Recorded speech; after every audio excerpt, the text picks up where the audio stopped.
Well, I've been teaching for quite some time. Maybe about 10 years. I think I've been, well, maybe a little bit more, but starting to do courses here in Spain, maybe about 10 years ago. And what I do is that I organize courses for small groups, maximum of 3 people, because that way I can make sure that all the guitars are going to turn out really, really good. But yeah, people from all over the world, they come, they enjoy the weather here in Spain, and we enjoy spending time here in the workshop making a guitar. Okay. Well, I'm not really sure, but the last time I counted about 200. 200 is still already. Wow. Which is great, because for me, I really enjoy teaching, because it's a great way of getting together with people that have the same kind of interest. But also, I really feel very lucky that sometimes other people are gonna end up doing this for a living, and they started with me.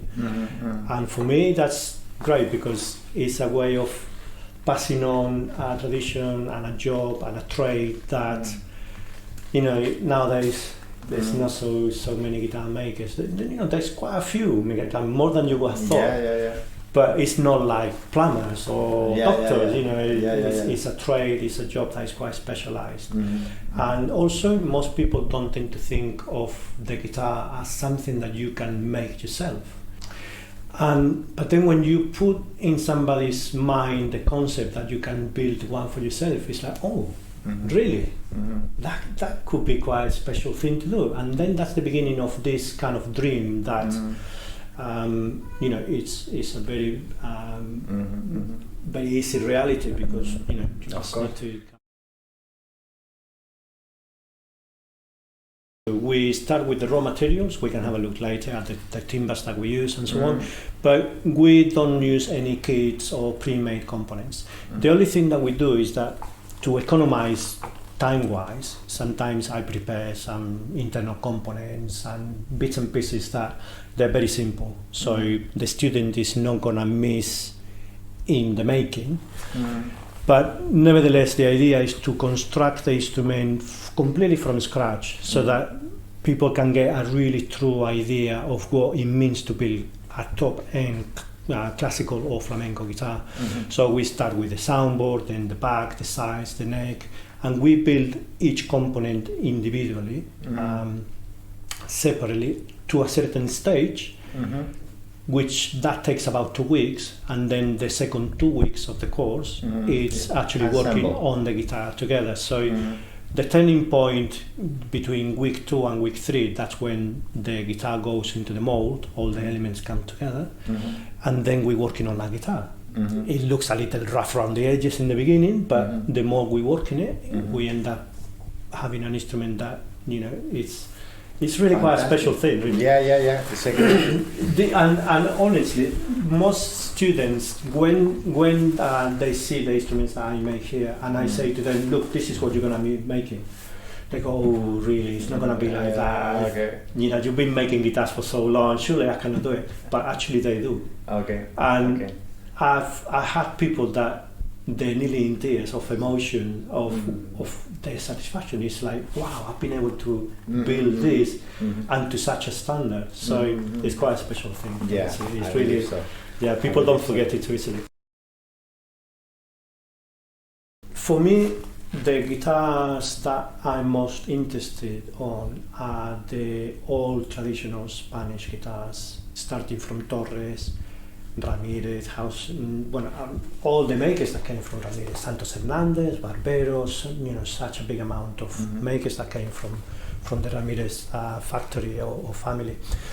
And that's where my inspiration has always been, in finding out how the Spanish makers made the guitars and trying to find out how they did it, what were they thinking to be able to produce what they did. And also, I like working with my hands. I suppose that's why I do this. I use power tools and so on, but I try to do as much as I can by hand. And very often I catch myself thinking, how would Torres done this job? Because he didn't have a router. He didn't have the tools that we got now, which are great. So I like thinking about how these makers would have worked back at that time, and it brings me a lot of joy to think that actually, if they were able to build fantastic instruments back then, when sometimes they'd be working with candlelight or something. Well, for me to be able to think that, okay, now in this age in which we've got everything we want, but we still kind of go back a little bit, be a little bit more in touch with the instrument and with the wood, and try to enjoy the process of making and using your hands. So as a consequence, really, what I feel very much is that for me the guitars I like making are the old traditional Spanish guitars, and all the makers that actually they themselves also came from the initial work that Torres did as well. Then another maker that has been very important for me is Hauser, and okay, from Germany, but very obviously influenced also by the work of Torres and Santos Hernandez. In fact, you know very well that Hauser started this style of making after he had been making for quite some time, and then when he saw the guitar that Andres Segovia had, he felt, oh, that's what I want to do. And I feel that Hauser did have a special touch into the Spanish guitar, and somehow he understood I got these plans that they're from Brunei, and I love those plans because even if you don't know anything about how thick the timban is to be and everything, if you just follow what it says in the plan, you're going to have something that is pretty good. So basically, I feel that that's where I am, between Torres and then Hauser and then all this the Spanish makers. It's not. I wouldn't say that I'm not interested. I have built mainly lattice guitars, and I have built other instruments that are far away from the traditional. But what I feel is that for me, this is what I express best what I want to do. And I don't know. It's a little hard to explain, but as much as I respect all this modern take into making guitars, I feel that they have lots of really good benefits, but then also things that don't work so well for me, and I always come back to the same. It's like, in the end, I always think, no, I want to build with my fan Strats system, and that's where I feel that I can connect really with the instrument that I'm making. I don't know, I think we all have different ways of understanding how we want to make things, and for me that's where I am more inclined to do things. But I'm always looking at doing something new as well. So when somebody says to me, Pablo, can you build me a lattice guitar? I say, oh yeah, of course, I'd love to do that, because it's working in a different way and using different techniques and different line of thinking and pushing the boundaries in a way. So it's taking me out of my comfort zone, and I enjoy that as well. And yeah, I would say that the guitars I have made are not traditional systems, mainly lattice guitars. That's what I've done. Modern, I've never done honeycomb. I've seen many guitars with those, and yeah, I like certain things and other things not so much, but I never felt that kind of desire. You know, sometimes you pick something up and you think, oh yeah, I want to try this. But I didn't have that. I don't know, somehow there was some kind of quality missing that I feel that the traditional guitar, but that's my opinion. Because I'm not a musician, I cannot really, we talked about this earlier on, I will never be able to play my own guitars to the level that they need to be played. That's why you're here. But nevertheless, over the years, you learn to identify certain qualities in the sound. And I always come back to the same, that the traditional Spanish guitar gives you a range of colors and a range of tones that I feel that it's missing in some of the other modern techniques. Of course, you're also going to have qualities, because we all know the Spanish guitar is not a perfect design, but it's beautiful in its own imperfections, if that makes any sense. So I wouldn't say I don't want to build anything else that is not a traditional guitar, but that's where my heart is.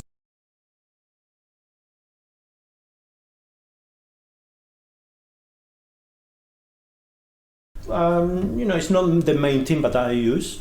I've used it a few times in the past, and I really like the quality of the tone. It gives you a very nice, bright and projective tone. Very much like what you would get from Brazilian rosewood. And in fact, as I'm working with the ebony, I can feel that it's got that kind of texture and that kind of density. So for the sound, I'm really looking forward to hear it. I can already tell this is going to sound really good, because something that I like doing with the guitars is that I'll do in a second. Something that I like doing with the guitars is that I like doing this. Listening. And of course, it depends where you tap it. You're gonna get different responses. But I like doing it in the bridge area, and that already gives you a sense of the character of the instrument. So that tells me that this guitar, by the time it's finished, it's gonna be having an overall pitch of around about F sharp. Maybe a tiny bit higher, but it's not going to be G. It's going to be a bit, maybe in between, because I think that's what this is giving me.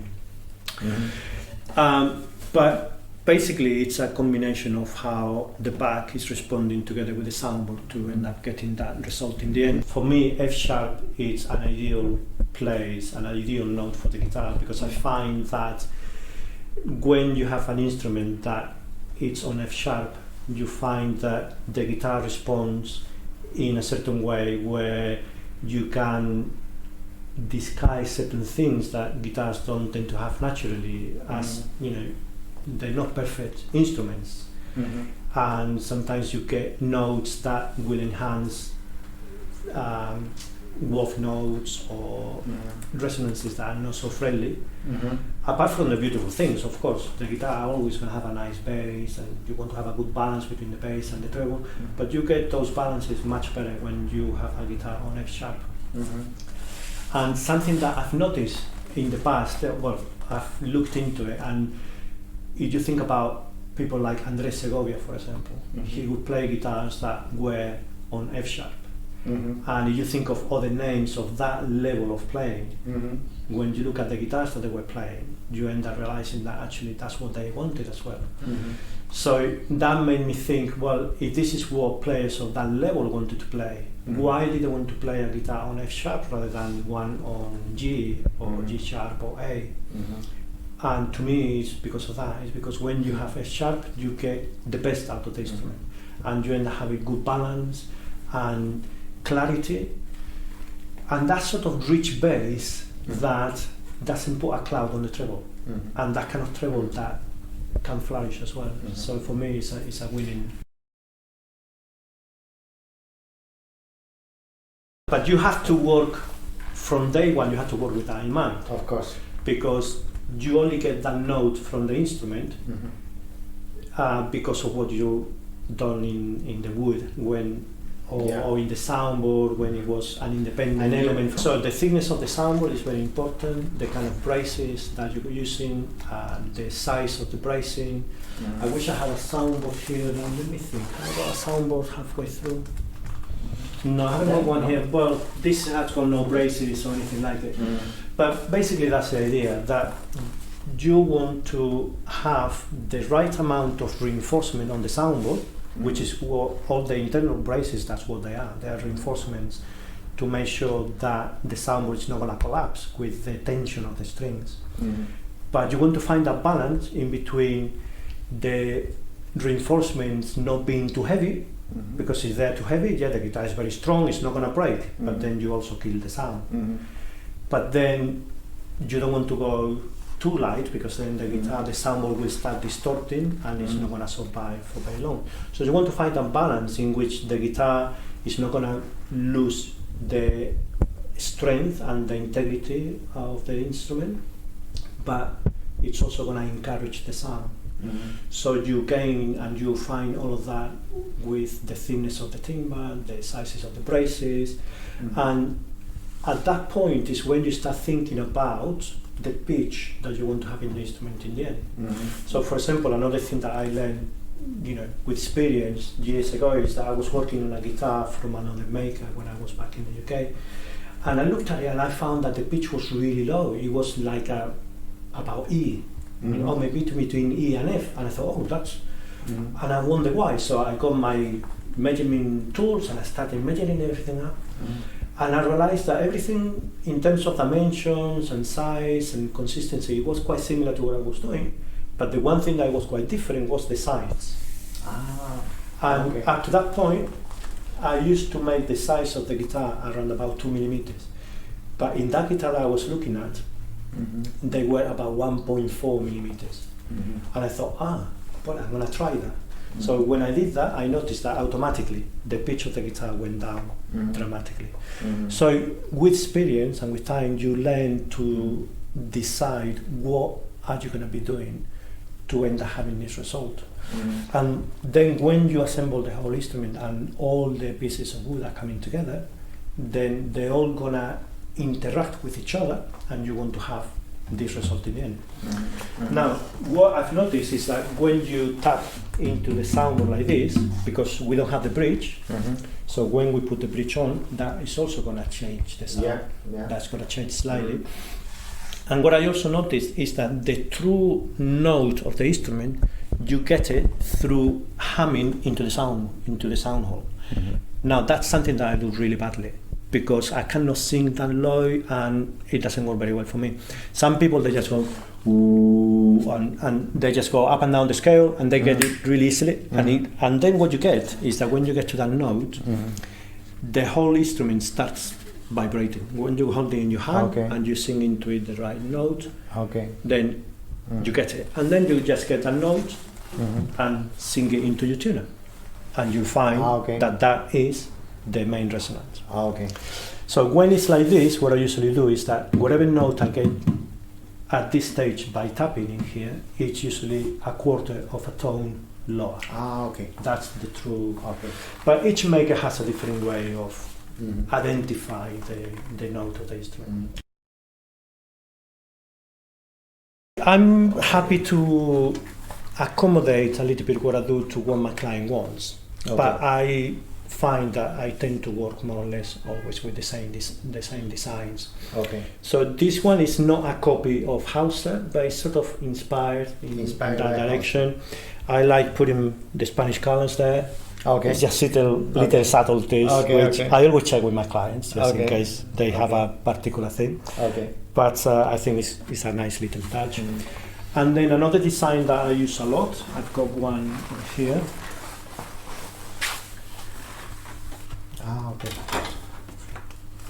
This one, even though it's like this already, it's done by myself.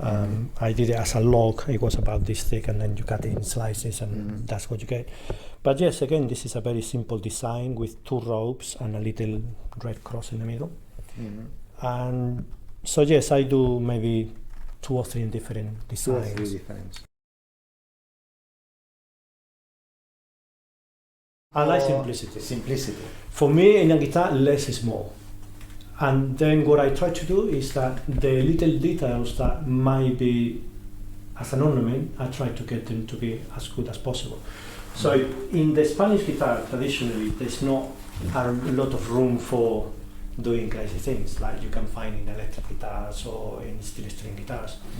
So what you find is that you can show off your ability a little bit with the rosette, and it's a nice little feature. But I like it when it's subtle, when you get a lot of ornaments and a lot of little features into it.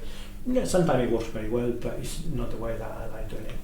Then the same in the head. This is not usually the design that I do. I'm doing this design here because it's what my client wanted, and I said, well, I'm happy to change it.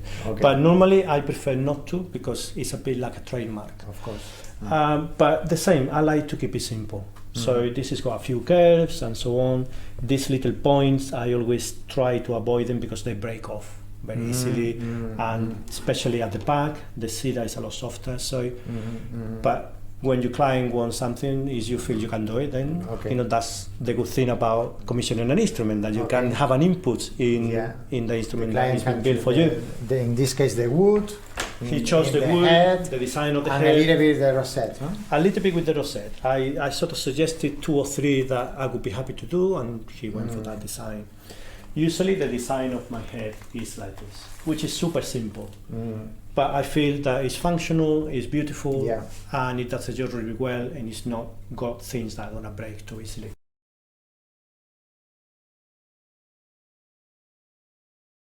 That's the $1 million The question. $1 million. Because if I was gonna choose, I would say have one of each, Okay. because they gives you very different things, and you get beauty, very different kind of beauty. So, as you probably know already, with the spruce, it does take time to develop and to open up, but when it does, you find this kind of rich color and warmth that you don't get with cedar. But then with cedar, you get a different kind of warmth and a different kind of color. So I'm not gonna say that spruce is better than cedar or the other way around. I would say if you can have two of them. Okay. Now, if you have to choose only one, then I would say maybe spruce. Maybe it's I would say maybe spruce. It takes longer, but from day one, you will know that the instrument is gonna give you what you want to be having 2 or 3 years time.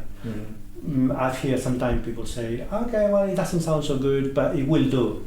I don't believe in that. Okay. I really believe that a spruce guitar, it will sound good, but it needs to sound really good from day one. Okay. And then you build with that, and you develop that character. But you need to have the essence, needs to be there.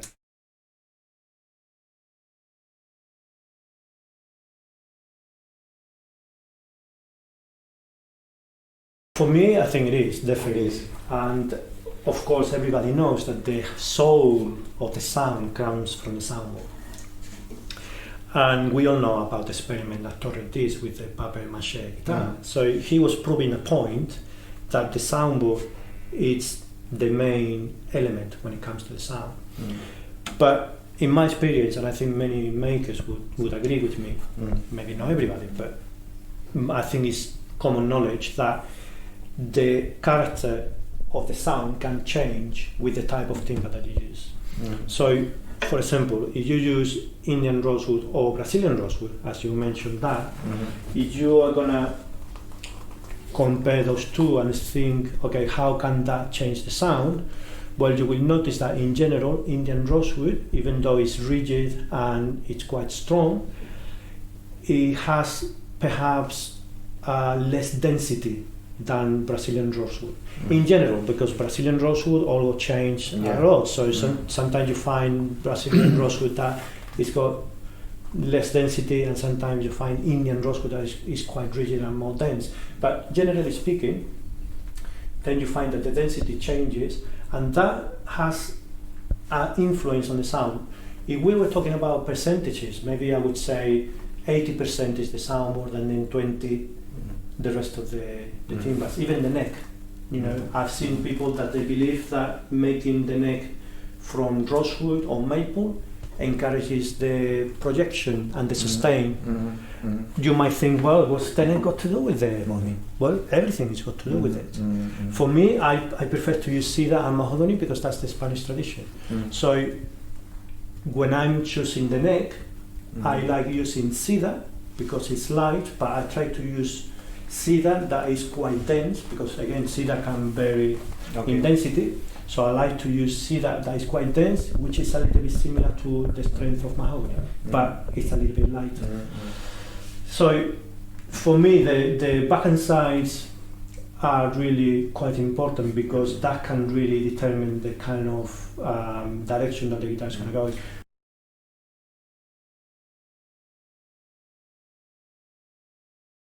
I won't say We are that talking they're about better. the character. Exactly, we're talking of personalities. And The character of the sound. it's a very It's like personal. Spruce and Cedar, no? Yeah, because it's a very personal. It's a very personal thing. So what I hear and what I perceive from an instrument, it's going to be quite different from what you perceive from an instrument. And what I consider that is beautiful, you might have a different opinion. So for me, it's a very subjective thing, and it's down to the player. And I've seen players that having the choice to have Brazilian rosewood or Indian rosewood, independently of the cost, and without thinking about how much more expensive Brazilian rosewood tends to be, they ended up going for Indian rosewood because they prefer. Somehow they found something. So often I tend to think of guitars as my children. And if you have kids, you realize that you love them all, but they have their own personalities, and you have to work with their personalities, and you have to enhance what they have and try to shape them and educate them so that they grow to be great people. And guitars are exactly the same. There's no perfect instrument. You have to play them, and you have to learn and to understand them to get the best out of it. And that's why I think that it's difficult to make a very strong decision as to what is the best wood, what is the best system, what is the best type of guitar, because I don't think it works like that. They're all good in their own way. They all have difficulties in their own way, and it's down to the player to be able to have the skills and the patience to learn to understand the instrument and to get the instrument to flourish. Okay. I think if I need to choose one, I would go for Indian rosewood. Indian rosewood. For several reasons. One, that it's in general, you cannot generalize, but in general it tends to be more stable. So it gives you less problems with distortion of the grain, cracks, and towards problems that you could have along the life of a guitar when it's made of Brazilian rosewood.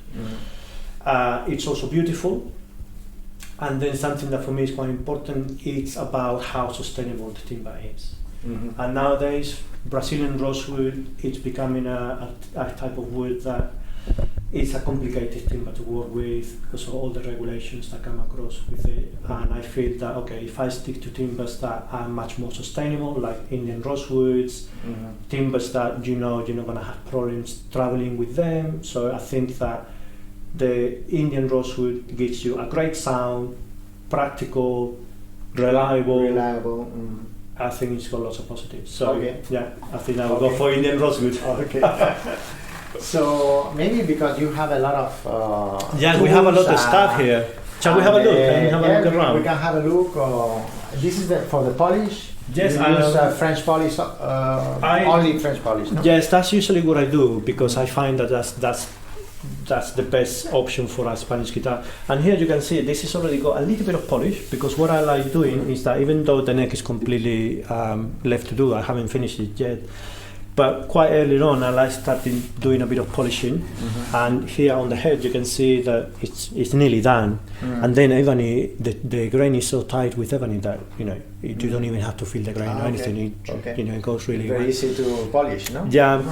But I like doing it earlier on because the smaller parts of the guitar, like the head, are the ones that tend to get they tend to be a little bit more difficult. So you need to put in more time and so on. So by the time I start polishing the guitar, I already have an initial coat of polish in the back, and then the head is nearly done. Okay. So yes, I like mixing the shellac. So this I like mixing what I'm gonna use, and then I discard it. So this should do a few guitars, but I usually mix a bit more than I need. And this is the bench where I work. So I've got basically the tools that I tend to use the most. So those chisels. You have all the tools that you use for the whole guitar? No. I need a few more things, but these are the tools that I use the most. Then the rest of it, they're here. I've got different drawers with different things. I love these Japanese knives. Okay. Japan. Yeah, they can go really sharp. Okay. And it's great for carving different elements of the neck. Okay. So I really, when you get the hang of it, you can do a lot with the knife. Okay. And you can get a really good finish. Okay. But yeah, basically I like having my tools handy. I got some papers and things over here. Fan bracing that you... That's the one that I have developed myself from over the years. And you can see this is very traditional. Very traditional. 7 fans with 2 closing bars. And then depending on the guitar, I use a bridge pad, which is not the rectangular, it's this one here, or I use a bridge bar, depending on how I can see that the soundboard is behaving and the flexibility that it's got. But on the whole, I tend to have something across, and I feel that brings a little bit more quality to the tone. And then the rest of it is very traditional. I like having small bars. I've done a big plate in the past, but I also feel that having just the bars gives a little bit more of a chance for the sound hole to contribute to bring the pitch down. Okay.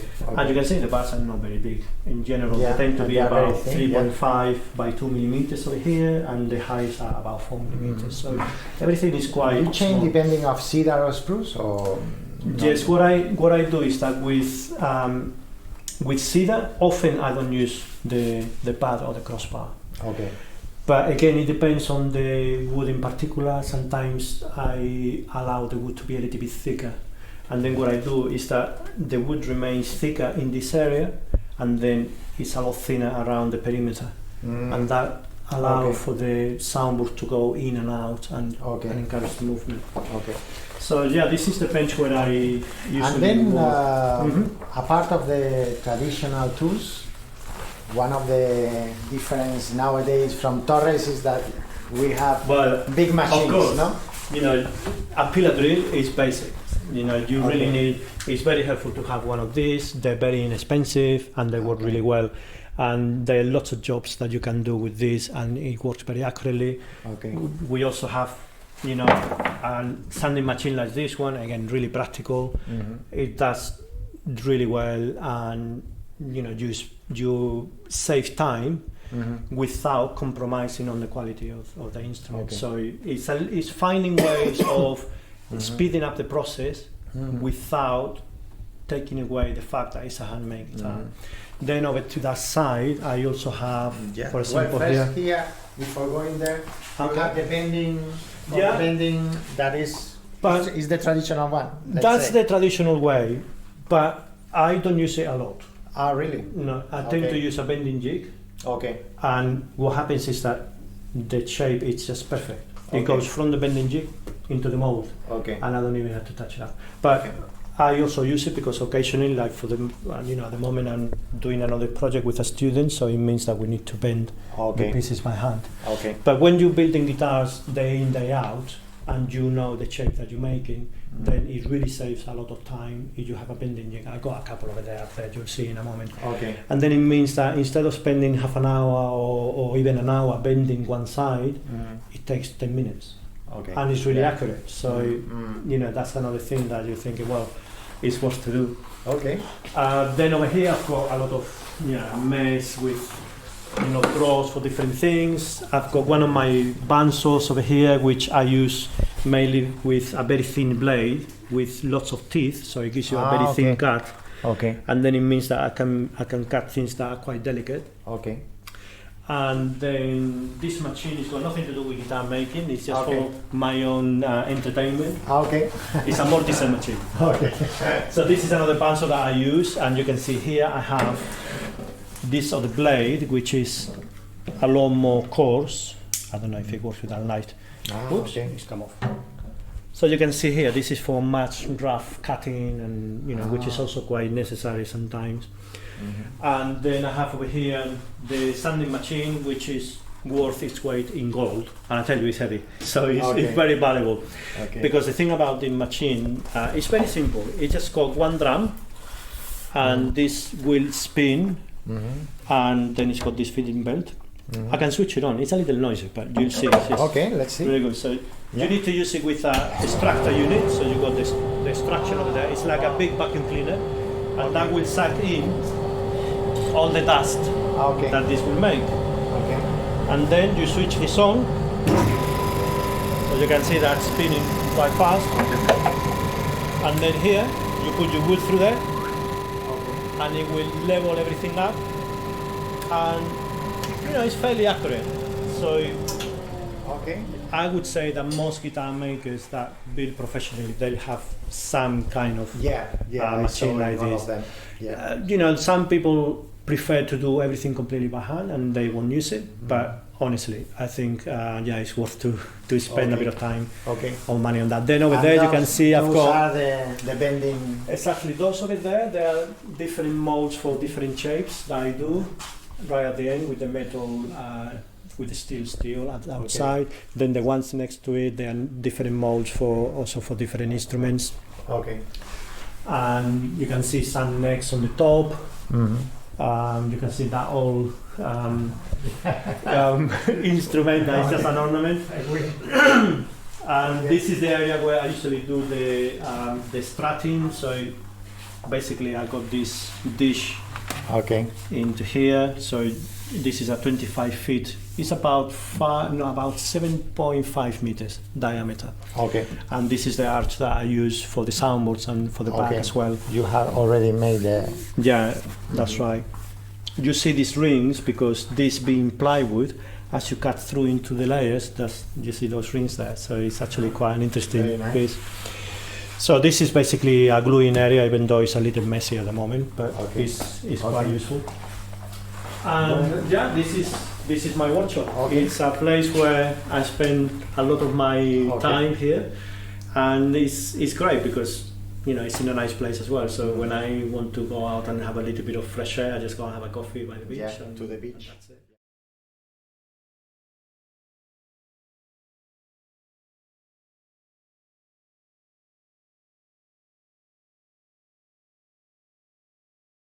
For me, something that is really important is for the student to enjoy working here. Because if they do, it means that they are relaxing, they are working in a way that is going to be effective, and then the end result, it really shows. So another thing, it would be for them to take as much information as possible and to be able to go home thinking that they have enjoyed their experience and they've taken home an instrument of really high level. And often when students come in the beginning of the course and I explain to them what we're going to do, sometimes they're thinking, I wonder, I don't know what's going to be in the end. But at the end, when they see what they've done, they cannot believe it themselves. Sometimes it's really emotional at the end because you put all this effort and all this time, and then you got this guitar in your hands that you have built yourself. But not only that, when you play a little bit, you can tell, wow, this sounds amazing. And you've done it. So it's just an amazing experience. And also the guitar that you take is going to be with you for the rest of your life. And you're going to enjoy for many years, and you might even pass it on to your children or to somebody when you're gone. So it's actually really quite a special thing. Special experience. Absolutely. So thank you very much for your time. It's a pleasure. It's a pleasure. Thank you for